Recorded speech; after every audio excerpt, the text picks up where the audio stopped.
किंवा थायलंड करतं, इंडोनेशिया करतं, जी पर्यटनाची देश आहे ते स्वतःला जगभर मार्केट करतात. असं कोकणचं व्हावं म्हणून ग्लोबल कोकण 2013 पासून सुरू केलं. पहिला ग्लोबल कोकण बांद्रा कुर्ला कॉम्प्लेक्स मध्ये झाला होता. त्याला 4.5 लाख लोक आले होते.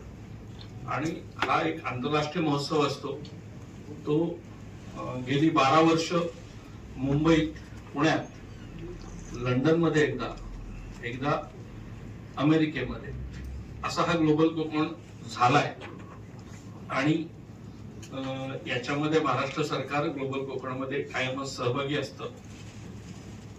राज्याचे मुख्यमंत्री दरवर्षी याचं ओपनिंग करतात. आणि हा महोत्सव गेल्या वर्षी कोकणातले सगळे पालकमंत्री म्हणून एकत्र चर्चा झाली आमची. त्याने म्हटले की आपण कोकणात सुरू करूया. माहीममध्ये मिळणारे घावणे आणि रत्नागिरी दोन्ही घावणेच आहेत, पण दोन्हीची चव वेगळी.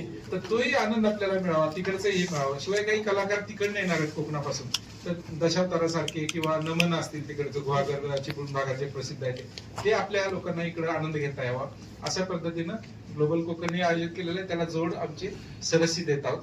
तर आपण सर्वांनी त्याची कृपया चांगली प्रसिद्धी द्यावी आणि आपण स्वतः तिथं यायचं आहे आणि याचा आस्वाद घ्यायचा आहे अशी आपल्याला विनंती आहे.